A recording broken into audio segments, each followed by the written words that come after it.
So picture this. It's a Tuesday afternoon, not a Friday, not a holiday, just a random Tuesday in October, and you're sitting at your desk, maybe it's 2:47 p.m., you've got another meeting in 13 minutes that could have been an email, and you're staring at the little clock in the corner of your screen wondering, in this vague, almost dreamlike way, how many more of these Tuesdays are left? Not in a dark way, just, the math of it. How many more times are you going to sit in this chair, in this building, watching the minutes tick forward, trading hours for dollars, wondering if there's a version of your life that looks a little more like freedom and a little less like this? Most people brush that thought away. They'll call it daydreaming. They'll tell themselves that's just how it works, and they'll go to their 3 p.m. meeting and forget about it entirely. And honestly, I get it. I'm Rick, and I've probably spent an embarrassing amount of time thinking about money, financial psychology, and why certain people manage to break out of that cycle while the vast majority of us just keep cycling. What is it that separates the person who retires at 42 from the person who retires at 67? Is it income, luck, some inheritance we don't know about? Or is it something simpler, more mechanical, something that's actually sitting right there in your bank account, hiding in plain sight? Here's what I think, and this genuinely surprised me when I first started digging into it. The difference almost always comes down to one number, one percentage, a ratio so deceptively simple that most financial advisors barely mention it because there's no product to sell around it, no commission to earn. It's your savings rate. And by the end of this, I think you're going to look at that number completely differently than you do right now. Let's start with what savings rate actually means, because I want to make sure we're on the same page before we go any deeper. Your savings rate is the percentage of your income that you save and invest rather than spend.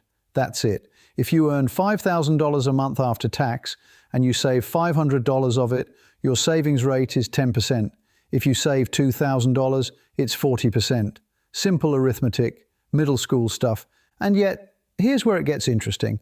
Almost no one in mainstream personal finance culture actually talks about it directly. We talk about budgets. We talk about cutting out coffee.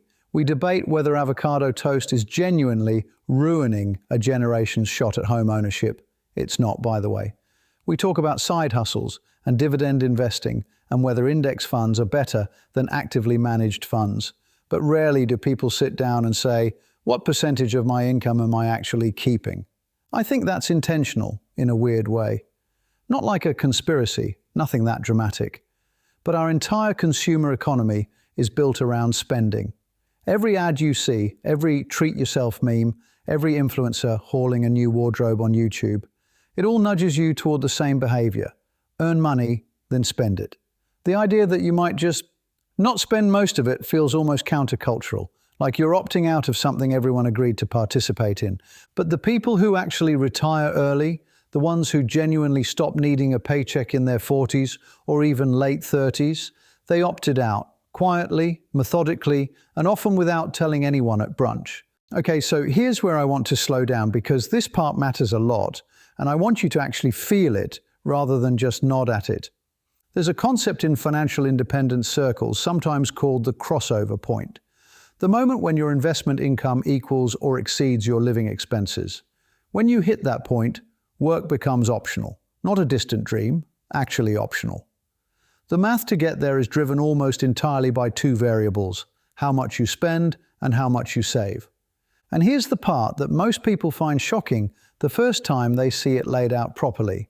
If you save 10% of your income, which by the way is roughly what conventional wisdom tells you to do, the old pay yourself first, sock away 10%, you'll be fine advice, you will need to work for approximately 43 years before you can retire. 43 years.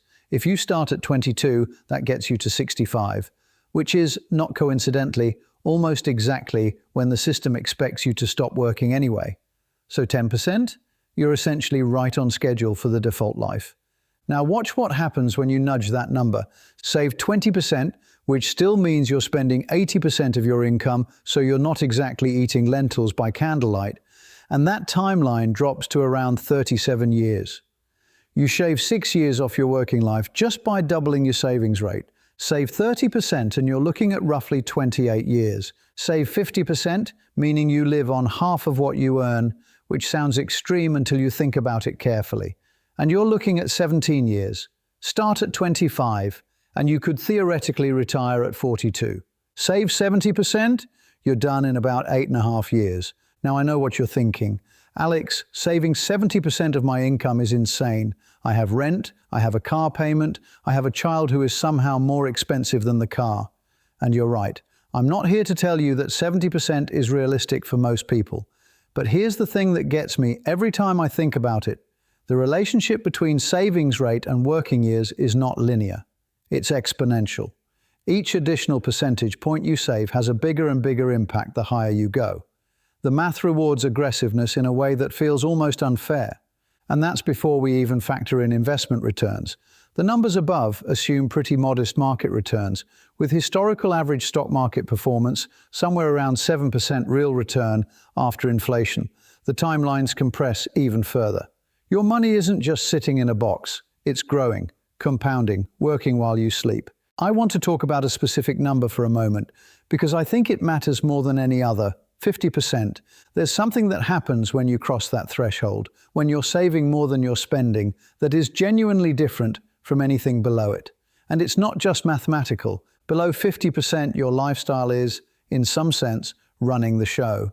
Your spending habits, your subscriptions, your social obligations, your habits, they're consuming more of your life energy than your future is.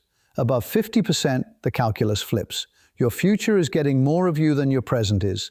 That's a profound psychological shift. Most early retirees I've read about, and there's a surprisingly rich literature here, from blogs to books to academic studies on the FIRE movement, most of them describe crossing 50% as feeling like a switch got flipped. Like for the first time, they felt genuinely in control. Because here's the thing about a high savings rate that nobody really articulates clearly. It protects you in two directions simultaneously. On one side, it accelerates your path to financial independence. Obviously, more money invested means more growth, means more passive income. But on the other side, and this is the part people miss, a high savings rate means you've built a life that's genuinely cheap to maintain.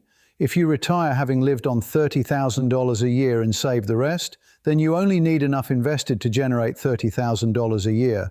Compare that to someone who made the same income but spent $80,000 a year. They need almost 3 times as much in the portfolio to sustain their lifestyle. So the high saver wins twice, they accumulate faster, and they need less at the finish line. It's almost unfair, honestly. All right, let's talk about the thing that derails more people than almost anything else in personal finance. It's not ignorance, it's not bad luck, it's lifestyle inflation. And it is, genuinely, the silent killer of financial freedom. Here's how it works. You get a raise. Maybe 8%, maybe 15%, maybe you switch jobs and suddenly you're making $20,000 more a year than you were before. And almost automatically, almost without thinking, your spending rises to meet your income. The apartment gets slightly nicer, the car gets slightly newer, the vacations get slightly more elaborate. Dinners out become a habit rather than a treat. None of these things are bad individually. I want to be really clear about that. There's nothing wrong with enjoying your money. The problem is that each of these upgrades raises your baseline. It resets what normal feels like, and it almost never goes in reverse. So you make more money and you have nothing extra to show for it in your savings rate. You're running faster just to stay in the same place, which is, if you think about it, a pretty good definition of a trap. The people who escape this, the ones who maintain a 40%, 50%, 60% savings rate, even as their income grows, they do something that looks strange from the outside. They let their savings rate grow with their income while keeping their lifestyle relatively stable. Not frozen, not Spartan, just stable. They might allow themselves some small upgrades, a nicer coffee, maybe a better travel experience once a year, but the baseline doesn't move dramatically. The windfall goes to the portfolio, not the rent. And over a decade, that discipline, which barely feels like discipline after it becomes habit, produces outcomes that look almost miraculous to people on the outside. I want to pause here and push back on something because I think there's a really pervasive misconception about what living with a high savings rate actually looks like day to day. People hear 50% savings rate and they picture someone eating plain rice, refusing to go out, anxious about every purchase, living like a monk who also happens to have a Vanguard account. And sure, there are people in the financial independence community who take optimization to an extreme that most of us would find uncomfortable. That exists. But the vast majority of people who hit that 50% threshold, especially once they've been doing it for a few years, don't describe their lives as deprived. They describe them as intentional. There's a difference, and it's not subtle. Deprived means you're going without things you want. Intentional means you've figured out what you actually want. And it turns out a lot of the stuff you were spending money on wasn't really it. One of the most consistent things you hear from people deep into the financial independence journey is this. They stopped spending money on stuff that was supposed to make them happy, but didn't. The impulse buys, the subscriptions they forgot about, the fancy dinners with people they didn't actually like that much, the clothes bought for a version of themselves they were performing rather than living. And when they redirected that money towards savings, they didn't feel poorer, they felt lighter. Now, I'm not going to pretend that's everyone's experience. Some people genuinely love certain things that cost money, and a life without those things would feel genuinely worse. Fine, that's real. But the exercise of actually interrogating your spending, sitting with each line item and asking, does this make my life meaningfully better, or is this just habit, is something almost no one does. And it's often where the most interesting numbers get found. Okay, here's a tension I want to address because I've been talking a lot about savings rate as if income is irrelevant, and that's not quite fair. Obviously, it is easier to save 50% of $200,000 than it is to save 50% of $40,000. The math is simple. If you're making $40,000 and saving half, you're living on $20,000 a year, which in many cities is genuinely difficult to do without significant sacrifice. If you're making $200,000 and saving half, you're living on $100,000 a year, which is comfortable in most places. So income matters. I don't want to be one of those people who makes financial freedom sound like a pure willpower exercise that's equally accessible to everyone, regardless of circumstance. It's not. And pretending otherwise is honestly a little insulting to people who are working hard under real constraints. But here's the thing, and I believe this genuinely, income is more controllable than most people think, and savings rate is more powerful at every income level than most people act on. Even at $50,000 a year, moving from a 5% savings rate to a 25% savings rate cuts your working timeline by more than a decade. That's real. That's meaningful. The numbers are smaller, but the proportional impact is identical. And for most people in that income range, the difference between 5% and 25% isn't living in luxury versus deprivation. It's making a few deliberate choices about housing, transportation, and a handful of high-spend categories. Because here's what the data shows consistently. Most people don't have 100 small spending problems. They have 2 or 3 big ones. Housing too expensive for their income. Car payments that eat a huge chunk of take-home pay, a social life that requires expensive performances to participate in, fix the big ones, and the savings rate transforms without the daily misery of micro-optimizing every grocery trip. So what savings rate should you be aiming for? I've been dancing around this, and I want to give you a real answer, rather than the consulting speak non-answer of, it depends on your goals. Here's what I actually think after spending too much time in this material.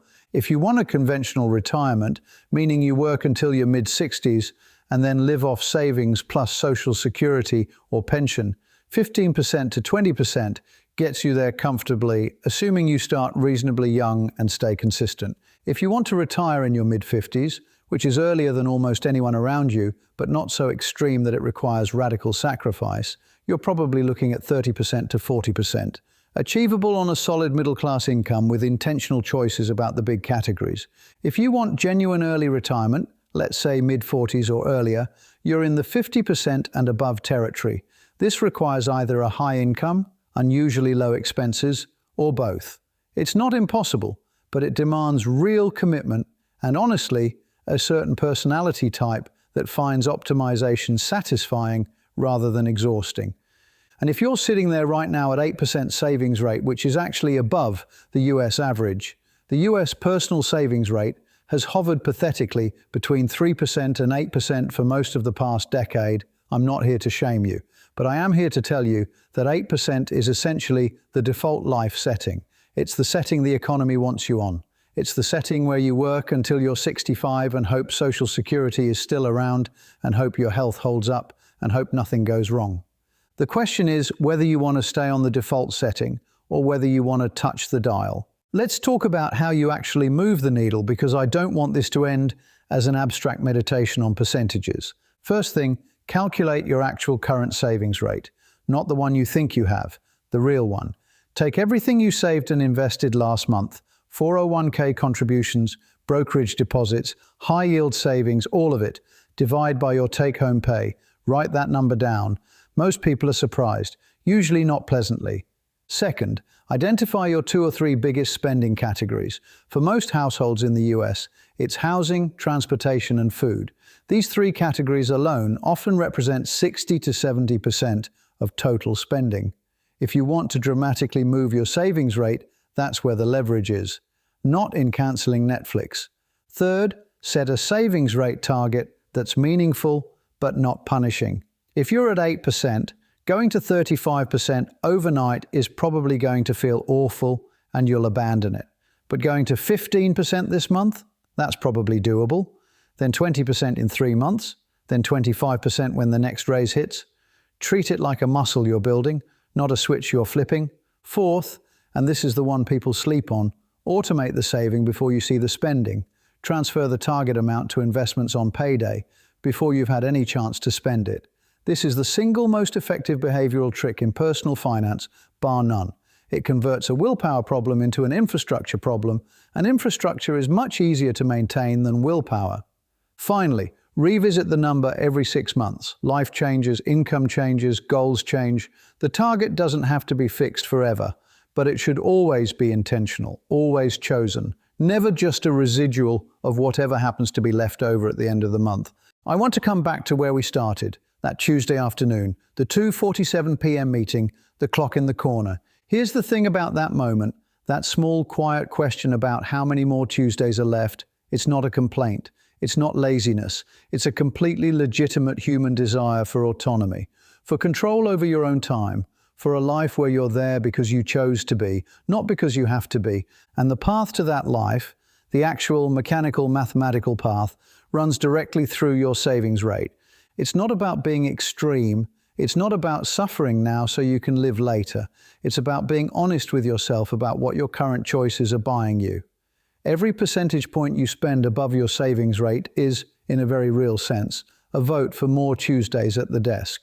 And every percentage point you redirect towards savings is a vote for the other life.